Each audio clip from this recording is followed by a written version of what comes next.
आप देख रहे हैं दैनिक हालात राष्ट्रीय समाचार पत्र एवं चैनल ब्रेकिंग न्यूज। आज सोशल मीडिया का दौर है। बहुत सारे युवा युवतियां दिग्भ्रमित होकर और इस प्रकार का आचरण करते हैं जो उनके खुद के लिए, उनके परिवार के लिए उचित नहीं होता और उसके कारण कानून व्यवस्था का प्रश्न उत्पन्न होता है। आप देखते होंगे कई बार रोड एक्सीडेंट्स, बहुत ज़्यादा ओवर स्पीडिंग, बहुत सारी ऐसी छोटी चीज़ें हैं। कई बार जो विभिन्न प्रकार के व्यसनों का शिकार हो जाना, तो ये सब चीज़ें प्रतिबंधित हैं, कानून में प्रतिबंधित है। और जब व्यक्ति पुस्तकों का अध्ययन करता है, कानून का अध्ययन करता है, संविधान का अध्ययन करता है, हम सब ने किया है, तो कहीं ना कहीं धीरे धीरे हम लोग को एक प्रशिक्षण भी प्राप्त होता है कि इस देश का कानून सर्वोपरि है और उसको मानना हम सबकी नैतिक जिम्मेदारी है, तभी लोक व्यवस्था और समाज व्यवस्था आगे बढ़ती है। तो उसका मूल आधार भी संविधान है और ये भी एक बहुत ही प्रेरणीय तथ्य हम सबको साथ में लेकर जाना चाहिए कि इस दिशा में भी हम सब लोग काम करें, इस दिशा में नेतृत्व करें और जो ये सकारात्मक चर्चा है इसको आगे भावी पीढ़ी के लिए हमें बढ़ाना होगा कि जो कानून का शासन की बात हम कहते हैं, विधि व्यवस्था को मानने की बात हम कहते हैं, तो उसका सभी लोगों को व्यापक रूप से उसको अंगीकार करना चाहिए, व्यापक रूप से उसको स्वीकार करते हुए और एक नागरिक के रूप में इन कर्तव्यों को निभाना चाहिए।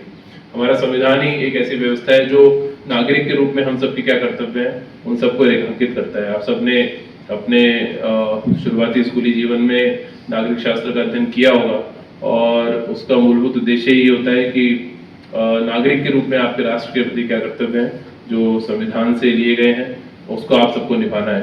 तो उन सब कर्तव्यों को हम लोग आगे निभाएं।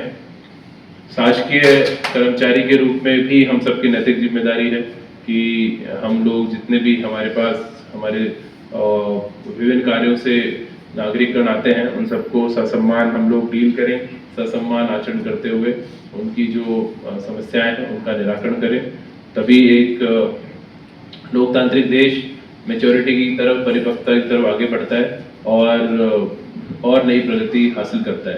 तो उसमें लोक सेवकों का, हम सबका बहुत महत्वपूर्ण रोल है, बहुत महत्वपूर्ण जिम्मेदारी है कि उस लोक व्यवस्था को बनाने में हम लोग अपनी प्रशासनिक दक्षता को पूर्ण रूप से नागरिकों के समक्ष प्रस्तुत करें, उनसे अच्छा आचरण करें और जो ऐसे उनके अनुमन्य कार्य हैं जो शासकीय आदेश हम सबको परमिट करते हैं उन सभी दायित्वों को जरूर समय से पूरा करें ताकि एक लोकतांत्रिक व्यवस्था के प्रति लोगों का एक सकारात्मक भाव बने, नकारात्मक भाव बिल्कुल भी ना बने और वो इस व्यवस्था को अप्रिशिएट करते हुए आगे बढ़े।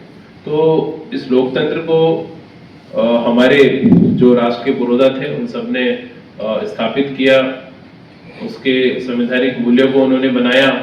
बाबा साहब भीमराव अम्बेडकर जी ने उस समय के हमारे सभी जो राष्ट्र के निर्माता थे, महात्मा गांधी जी हो, अन्य सभी जितने भी राष्ट्र निर्माता थे, सभी लोगों ने उन आदर्शों को बनाया।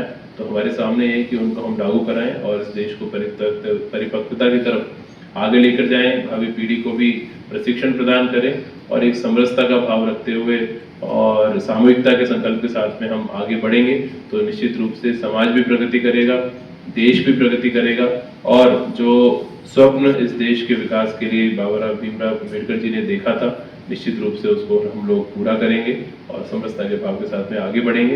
ये संकल्प आज हम सब लोग यहाँ से लेकर जाएं। मेरी आप सभी को पुनः बहुत बहुत शुभकामनाएं, बहुत बहुत धन्यवाद। आप देख रहे हैं दैनिक हालात ऑन YouTube। Audio Jungle।